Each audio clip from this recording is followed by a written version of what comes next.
থেকে যায় তোর বাড়িয়ে অল্প গুঁড়ো করে দেবন কিছু একেবারে দেখেছিস তাহলে আমি শ্বশুর বাড়িতে গোস্ত চাবা খাবো নাকি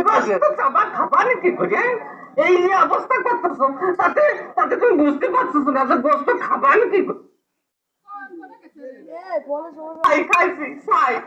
ছাই খাতে গেলেন আমার কাছে বলেই তো 10 কেজি চাল পাঠা দিতাম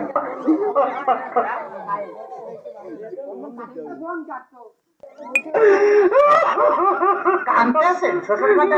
হাসতেছি দেখতেছি ও আচ্ছা আমার সঙ্গে কথা কইছে তোরা আমি একদম সাথে পাড়িয়ে দাঁত ভেঙে গেল তোমার একেবারে দেখছিলে ওই তাহলে তো বললাম যে দাঁত ফেলা দিলে আমি গোস্ত চাবা খাবো না কামাজি